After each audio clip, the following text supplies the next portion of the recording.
할렐루야. 오늘도 거룩한 주일 세상에 있지 아니하고 예배 자리에서 하나님 앞에 예배를 드리는 우리 사랑하는 성도 여러분들의 삶과 가정 속에 하나님께서 강력하게 붙들어 주시고 또 함께해 주시는 은혜가 차고 넘치시기를 주님의 이름으로 간절히 축원합니다. 예수님의 공생애 가운데 함께했던 12명의 제자 가운데 이 가룟 유다는 스승인 예수 그리스도를 은 30냥에 팔았던 죄책감에 의해서 자살을 합니다. 그리고 사도 요한을 제외한 10명의 제자들은 예수님께서 인류를 구원하실 메시아임을 고백하고 믿고 그 예수님을 증거하다가 전부 다 순교를 당하고 맙니다. 그러나 사도 요한은 핍박을 받기도 하고 또 강제 유배를 당하긴 했지만은 순교를 당하지는 않았습니다. 그래서 기독교 역사에 의하면 서기 100년경 94세의 나이로 사도 요한은 순교가 아닌 자신의 수를 충분히 누리다가 편안하게 죽었다, 이렇게 알려주고 있습니다. 그래서 성경을 연구하는 학자들은 이 사도 요한이 기록한 요한복음이 나머지 세 복음서 마태복음, 마가복음, 누가복음보다 늦게 기록이 되었는데 사도 요한은 이 세 복음서를 다 읽고 나서 이 요한복음서를 기록했을 것이다, 이렇게 이야기를 합니다. 그래서 이 요한복음은 다른 세 복음서와 같이 예수님의 사역, 예수님의 삶과 생애, 교훈과 가르침, 십자가의 죽음과 부활을 증거하고 있지만 이 세 복음서에 빠져 있는 내용들을 추가로 많이 언급하고 있는 것을 볼 수 있습니다. 오늘 본문 말씀도 바로 그런 내용 가운데 하나입니다. 다른 세 복음서에는 전혀 언급되지 않는 하나의 사건을 우리들에게 소개하고 있는 것이죠. 그래서 오늘 본문의 말씀을 보면 이 네 종류의 사람이 등장을 합니다. 네 종류의 사람들이 등장을 하죠. 첫 번째 종류의 사람들은 이 간음하다가 현장에 붙잡혔던 여인을 끌고 와서 고발하는 사람들입니다. 바로 서기관들과 바리새인들이었습니다. 두 번째 종류의 사람은 간음하다가 붙잡혀서 이 짐승처럼 끌려 나온 여인이죠. 빠져나갈 길도 없고 이제는 오직 죽음만이 자신을 기다리고 있기 때문에 온갖 수치심과 그리고 두려움 속에 떨고 있는 여인이었습니다. 세 번째 종류의 사람들은 그 현장에 있었던 청중들이죠. 바리새인들과 서기관들에게 끌려 나와서 이 수치심과 두려움에 어쩔 줄 몰라 하는 이 간음한 여인을 바라보면서 손가락질하면서 자신들의 어떤 도덕적인 우위 속에서 편안한 마음으로 지금 어떻게 될 것인가 라고 하는 것을 지켜보는 청중들이 있었습니다. 네 번째 종류의 사람은 살기등등한 이 고발자와 두려움에 떨고 있는 이 피고발자 사이에서 마치 재판관처럼 어떤 판결을 해야 하는 입장에 서 있는 지금 예수님의 모습입니다. 근데 우리가 이 상황을 마치 그곳에 있어서 내가 지켜보는 것처럼 우리가 한번 상상을 해보면 지금 이 네 종류의 사람들은 한 현장에 지금 서 있지만 서로가 아주 기묘한 입장 속에 지금 서 있다라고 하는 사실이죠. 먼저 첫 번째 종류의 사람들, 이 서기관들과 바리새인들은 지금 살기가 등등합니다. 그들은 손에 돌을 들고 금방이라도 이 여인을 쳐 죽일 것처럼 흥분해 있어요. 왜냐하면 유대인들의 율법에 의하면 간음한 여인은 현장에서 쳐 죽여라, 이렇게 되어 있기 때문입니다. 하지만 그저 그들은 율법에 따라서 이 간음한 여인을 처벌하려고 지금 이 예수님 앞에 나온 것 아니지요.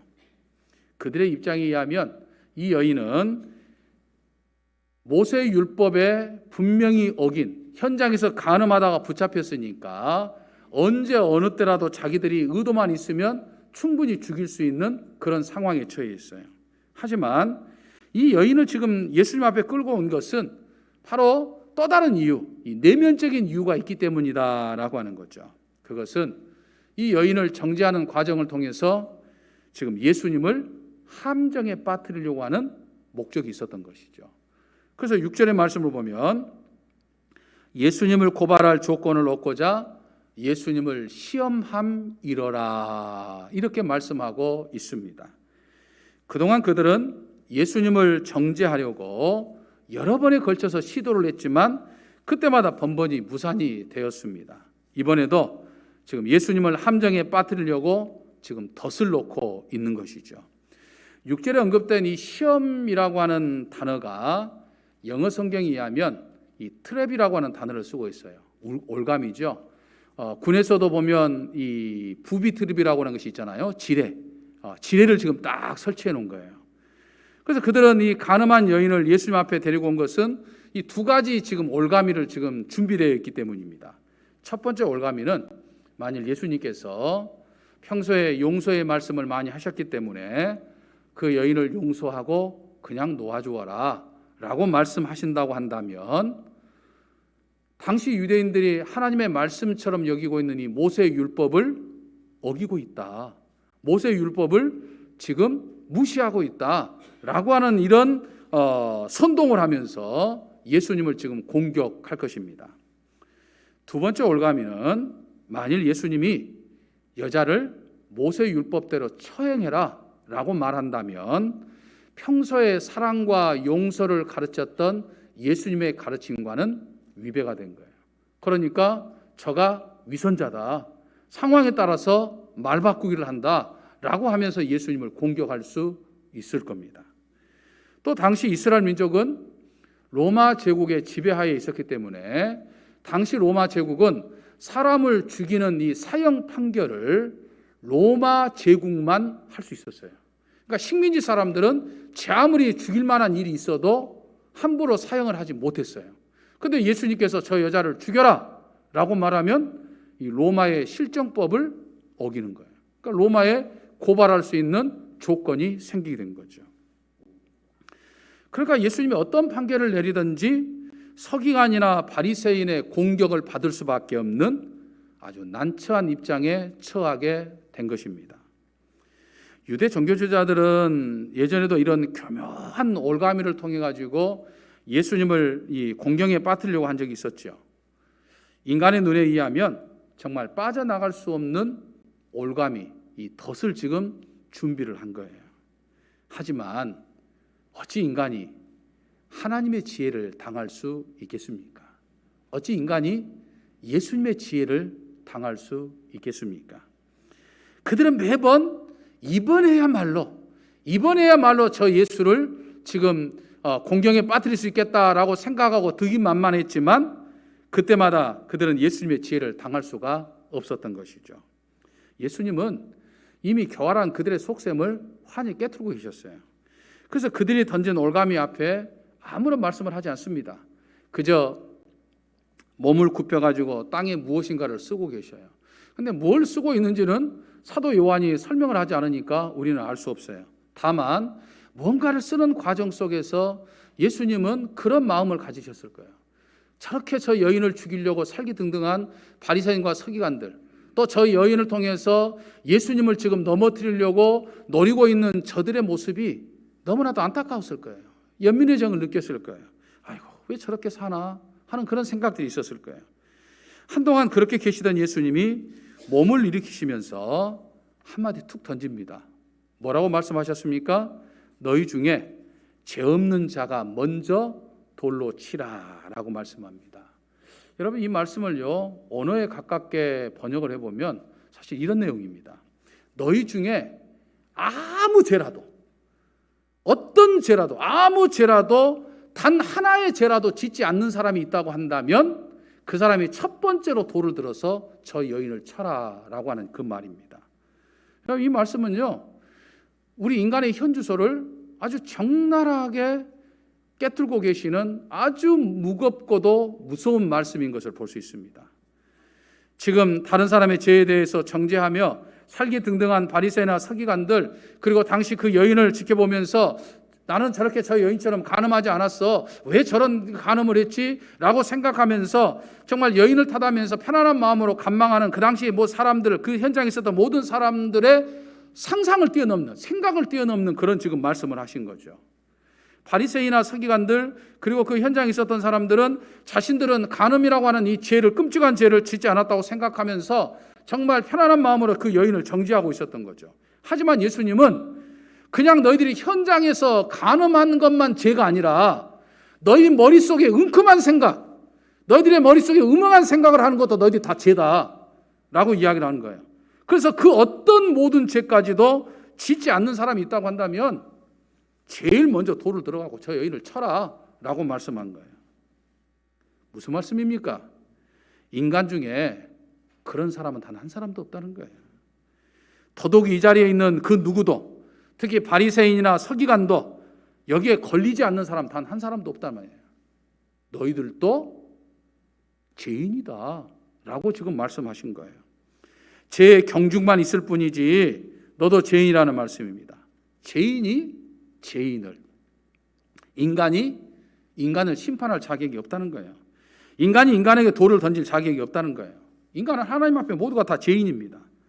그런데 우리 인간은요, 자꾸만 자신의 부족함, 내가 이러이러한 게 부족하고 내가 참 연약하구나라는 것을 보면서 하나님 앞에 자신의 모습을 회개하기보다는 세리처럼 하나님 나는 죄인입니다 라고 생각하면 자신을 바라기보다는 꼭 나보다 부족한 그 누군가를, 나보다 기도 생활을 더 하지 않는 누군가를, 나보다 예배를 드리지 않는 그 누군가를, 나는 간음을 저지르지 않았는데 간음지는 그 누군가를, 나는 도둑질하지 않았는데 도둑질한 그 누군가를, 나는 사기치지 않았는데 사기치는 그 누군가를, 나는 뭐뭐를 하지 않았는데 뭐뭇을 하는 저 누군가보다 더 낫다고 비교하는 못된 습성이 우리 인간에게는 있다 이 말이죠. 나는 이 정도면 괜찮지 않아? 누구처럼 나는 이러이러한 죄도 저질러지 아니하고 기도도 할 만큼 하고 예배도 잘 드리고 신앙생활도 열심히 하면 이 정도면 그래도 뭐 100점은 아니어도 뭐 한 80점은 되지 않아? 라는 생각을 가지고 있어요. 하지만 정도의 차이만 있을 뿐이지 모두가 하나님 앞에 죄인입니다.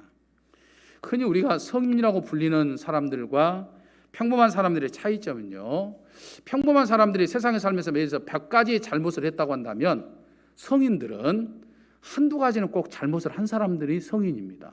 그러니까 완전 무결하게 아예 죄를 짓지 않는 사람은 단 하나도 없다는 거예요. 하나님 보시기에는 다 허물을 드러내는 죄인일 뿐입니다. 도토리 기적이죠.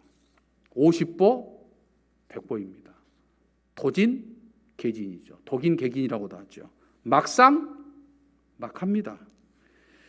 요즘 대학교 합격 발표가 이제 하나씩 둘씩 되는데, 어느 대학교에서 합격의 커트라인이 80점이에요. 그러면 79점부터는 전부 다 떨어져요.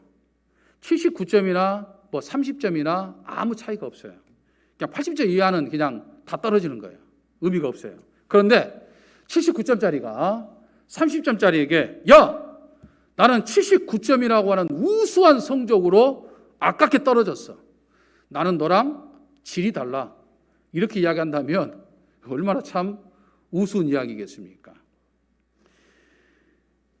하나님 보시기에 그 누구도 하나님 의에 가까운 사람 단 한 사람도 없는데 자꾸만 다른 사람과 나를 비교하면서 나는 누구보다 낫다고 말하면 하나님 보시기에 얼마나 우스꽝스럽겠느냐 이 말이 있죠.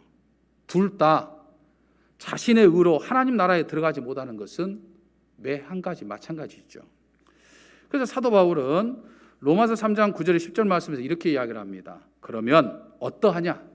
우리는 나으냐? 결코 아니라. 유대인이나 헬라인이나 다 제 아래에 있다고 우리가 선언하였느니라. 기록된 바 의인은 없나니 하나도 없으며 라고 말씀합니다. 하나님 눈에 보기에는 의인이 하나도 없다는 말이에요. 그러니까 잘난 체하지 마라 이 말이에요. 누구를 판단하고 누구를 정죄할 자격이 없다는 이야기예요. 여러분, 하나님 나라 CCTV하고 세상의 CCTV가 다릅니다. 세상의 CCTV는 겉에 있는 모습을 그대로 찍기는 해요.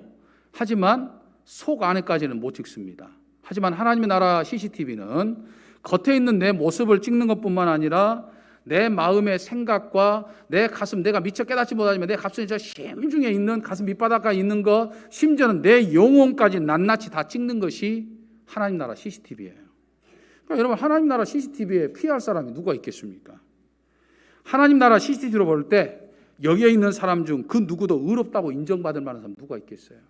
설교하는 목사도 마찬가지입니다. 단 한 사람도 없어요. 아마 여러분들의 마음속에 세상에 살면서 단 한 번도 누구를 향해서 미움의 감정을 갖지 않는 사람 혹시 있을까요? 없어요. 그래서 의인은 없다는 거예요. 예수님께서 보시기에 지금 여인을 정죄하고자 막 살기등등하게 하고 그다음에 예수님의 올무를 고자 찾아온 이 바리새인들의 모습이 마치 79점짜리가 30점짜리에게 실력을 자랑하는 것과 지금 마찬가지인 거예요. 자신들의 생각과는 전혀 다른 예수님의 충격적인 말씀 앞에 현장에 서 있던 사람들이 하나씩 두씩 빠져나가기 시작합니다. 사실은 예수님께서 죄 없는 자가 먼저 돌로 치라 그냥 한마디 툭 던지신 것 같지만, 여러분, 우리가 말씀을 읽을 때, 말씀을 들을 때 갑자기 성령의 검이 내 마음을 막 이게 막 움직이고 후벼 파는 것을 느끼는 것처럼 예수님이 툭 던지는 말이었지만 아마 그들의 어떤 양심을 건드리는 그런 말씀이 되었을 거예요. 그러니까 그들이 그렇게도 살기등등하던 그 사람들이 하나씩 둘씩 이제 빠져나간 거죠. 한참의 시간이 흐른 뒤에 그 자리에 있던 모든 사람들이 다 사라졌습니다. 이제 오직 가늠하다 붙잡혀온 여인만 남았어요. 세상에서 사람을 정죄할 수 있는 오직 유일하신 한 분이신 예수님께서 그 여인에게 말씀하십니다. 홀로 남아있는 여인에게 말씀하죠. 나도 너를 정죄하지 아니하노니 라고 말씀합니다. 여러분, 끔찍한 죄를 짓고 죽음의 두려움에 떨고 있는 이 여인을 향해서 예수님께서 용서를 선언하셔요. 여러분, 생각해보면 정말 은혜로다. 정말 주의 은혜가 아닐 수 없는 거죠. 설익은 인간의 도덕과 종교와 윤리의 가치관만으로 우리가 서로를 판단한다고 한다면 우리 중에 그 서로 판단하는 청문회에서 살아남을 사람이 누가 있겠습니까? 오직 예수님의 은혜로 그 죽음의 길에서 이 여인이 죽임을 당하지 않고 살아났고, 저와 여러분이 죽을 수밖에 없는 자리에서 구원의 자리로 지금 이 자리에 이렇게 있는 거예요. 주의 용서의 은혜 때문에. 믿으십니까? 아멘이십니까? 예수님은 세례 요한에 대해서 여자가 낳은 자식 중에 최고로 큰 자라고 말했습니다. 인간의 윤리, 인간의 도덕, 인간의 종교의 체제에서 봤을 때 세례 요한만큼 위대한 사람이 없다는 이야기예요. 그러나 하나님 나라에서는 어쩐다고 그랬습니까? 가장 작은 사람보다도 작다고 그랬어요. 왜요? 하나님 나라는 어떤 사람만 들어갑니까? 세상에 살면서 죄를 지었지만 예수 그리스도의 십자가의 보혈로 전부 다 깨끗이 씻김을 받고 천국에 들어간 사람들이에요. 지금 세례 요한은 아직 천국에 가지 않았어요. 지금 땅에 머물러 있는 상태예요. 그러니까 세상에서는 가장 큰 자지만 완전히 씻김을 받고 천국에 들어간 것은 아니니까 천국에 있는 사람보다도 작다고 지금 이야기를 한 거예요. 그러니까 하나님 나라의 의와 인간의 의라고 하는 것이 이렇게 차이가 있다 이 말이에요. 가장 밝은 촛불도 태양 아래에서는 빛을 발하는 것과 마찬가지죠. 어줍지 않는 우리의 의로 천국에 들어가는 것이 아니라 예수 그리스도의 보혈로 들어가는 겁니다. 그래서 우리가 힘차게 자신 있게 찬양할 수 있잖아요. 뭐라고 찬양합니까? 주의 보혈 능력이 있도다. 그의 피 믿으오. 무엇으로 들어간다고요? 주의 보혈로. 얼마나 은혜입니까? 이 가늠한 여인이 다시 살 수 있었던 것은 어떤 도덕과 종교와 가치관이 아니었어요. 오직 주의 은혜였습니다. 오늘 내가 이 자리에 있는 것도 내 의 때문이 아닙니다. 오늘 내가 이 자리에 있는 것도 내 공로 때문이 아니에요. 오늘 내가 이 자리에 있는 것도 내가 그 누군가보다 특별하게 더 낫기 때문에 있는 것도 아닙니다. 내가 누군보다 더 깨끗하기 때문에 이 자리에 있는 것도 아니에요. 전적으로 예수님의 은혜입니다. 내가 어떤 죄를 지어도 보혈의 십자가로 깨끗이 씻어주시는 그 은혜예요. 그 은혜 때문에 오늘 내가 이 자리에 있는 거예요. 믿으십니까? 아멘이십니까? 할렐루야. 하지만 예수님은 이 여인을 용서하고 보내면서 그냥 보내지 않습니다. 뭐라고 말씀하십니까? 나도 너를 정죄하지 아니하노니 그 뒤에 가서 다시는 죄를 짓지 말라라고 말씀하십니다. 가늠한 죄인을 놓아보낸 것이지 죄를 놓아보낸 것은 아닙니다. 죄와 타협하지 말라는 이야기 아니죠. 용서한다고 해서 지은 죄가 대충대충 넘어가는 것이 아니라 이 말이에요. 사실은 지은 죄는 여전히 남아있어요. 그 죄를 해결해야 돼요. 근데 어떻게 해결합니까? 예수님이 십자가에 지고 가신다 이 말이에요. 너의 죄의 대가를 내가 십자가에 지고 가겠다. 십자가에 얹고 가겠다. 골고다를 향해 십자가를 지고 가는 내 어깨에다가 너 죄의 짐을 지고 갈 테니까 이제는 앞으로는 죄 짓지 말아라. 그렇게 지금 말씀하고 있는 거예요. 여러분, 우리가 주님의 용서를 당연히 여기지 않아야 합니다. 제 용서를 통해서 이 구원의 은혜를 받은 사람들은요, 그 은혜에 걸맞는 삶을 살아야 됩니다. 어떤 삶입니까? 그 은혜에 감사해야 되죠. 정말 나 같은 죄인을 살려주신 그 은혜로다. 정말 감사하는 것이죠. 그래서 감사함으로 끝납니까? 그 죄를 또다시 짓지 않으려고 노력하는 거예요. 더 나아가서 받은 바 은혜를 사람들에게 나누는 거예요. 내가 용서받았으니까 나도 용서하는 삶을 살아야 되는 거예요. 이게 은혜 받은 자의 삶입니다. 사도 요한은 이 사건 이후에 이 여인이 어떤 삶을 살았는지에 대해서 이야기하지 않습니다. 그러니까 우리는 이 여인이 어떤 삶을 살았을까 잘 알지 못해요. 하지만 저는 단언컨대 죽을 수밖에 없는 현장에서 살림을 받고 구원을 받았던 이 여인이 그 감격, 그 현장에서 느꼈던 그 감격을 가지고 평생 동안 주의 은혜가를 간직하며 살았을 것이라고 저는 믿어 의심치 않습니다. 예수님의 고난을 다룬 영화가 많이 있죠. 근데 그 영화 가운데 한 영화는 예수님이 십자가를 지고 골고다를 가시다가 십자가의 무게에 넘어지셨어요. 그때 어떤 한 여인이 갑자기 튀어나와가지고 쓰러지신 예수님을 이렇게 세우더니 예수님의 피 흘린, 땀 흘린 그 얼굴을 닦았어요. 근데 그 영화는 바로 그 여인이 바로 이 간음한 여인이었을 것이다. 이렇게 이야기하는 영화도 있습니다. 여러분, 은혜란 게 뭡니까? 은혜란 게 무엇입니까? 용서받을 수 없는 사람이 용서받은 거예요. 내가 용서받을 수 없는 사람이었는데 용서받았어요. 얼마나 은혜예요. 사랑할 수 없는 사람이 사랑받은 거예요. 그러니까 은혜를 받은 사람들은 역시 그런 삶을, 내가 도저히 용서할 수 없는 사람을 용서하는 것이고 내가 도저히 사랑할 수 없는 사람을 사랑하는 것이 이게 은혜 받는 거라 이 말이 있죠. 용서가 없는 세상에 교회가 줄 수 있는 최고의 선물은 은혜입니다. 그런데 교회마저 용서가 없지요. 자꾸만 돌을 듭니다. 어떻습니까? 신학이 다르다고, 믿음이 다르다고, 색깔이 다르다고, 예배 드리는 방법이 다르다고 저마다 서로 비판적이고 돌을 듭니다. 남도 아니고 믿는 사람끼리 너무나도 많은 돌을 막 던지죠. 하는 말이 얼마나 싸납습니까? 싸납고 막 가시가 돋쳐 있는 말들을 많이 하는 경우를 볼 수 있습니다. 혹시 내가 교회 생활하면서 그 누군가 때문에 내 마음속에 슬그머니 돌이 올라옵니까? 내 손에 돌이 들려 있나요? 그러면 돌을 내려놔야 돼요. 이게 은혜 받은 자의 삶입니다. 내가 돌을 들고 살면 여러분 성령께서 슬퍼하셔요. 근데 성령께서 슬퍼하시는데 내가 행복하겠습니까? 천만의 말씀, 만만의 콩떡이에요. 여러분, 혹시 내가 돌을 던지려고 나도 모르게 돌을 들고 있으면 그 대상이 누군지를 한번 보시죠. 우리의 형제 자매들이에요. 천국까지 같이 갈 영적 형제 자매들입니다.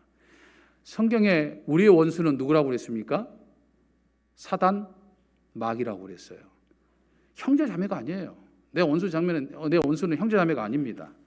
그렇기 때문에 우리가 이번 한 주도 정말 이제 코로나 팬데믹 때문에 여전히 불편하고 힘겨운 시간들을 보내고 또 짜증스럽고 또 어떨 때는 누군가 때문에 정말 마음속에 막 미움의 돌이 막 올라오고 정죄의 돌, 또 막 섭섭한 돌, 또 판단의 돌, 막 이런 것들이 올라오면 여러분들 내려놓으시기를 바랍니다. 용서할 수 없는 나를 용서해 주시고 사랑할 수 없는 나를 사랑해 주신 그 예수님의 은혜, 그 은혜로다 고백한 우리가 우리 안에 있는 모든 돌들을 다 내려놓는, 그래서 정말 은혜 받은 사람답게 살고자 힘써 노력하는 저와 우리 사랑하는 성도 여러분 되시기를 주님의 이름으로 간절히 축원합니다. 할렐루야. 사랑의 아버지 하나님, 오늘 저희가 이 자리에 이렇게 있는 것은 전적으로 주의 은혜입니다. 저희 가운데 은혜로다라는 고백이 끊이지 않게 하시고 은혜 받은 사람답게 다른 사람을 정죄하지 않게 하시고 내게 있는 모든 돌들을 다 내려놓고 용서와 사랑으로만 살게 하여 주시옵소서. 우리 주 예수 그리스도의 이름으로 기도하옵나이다. 아멘.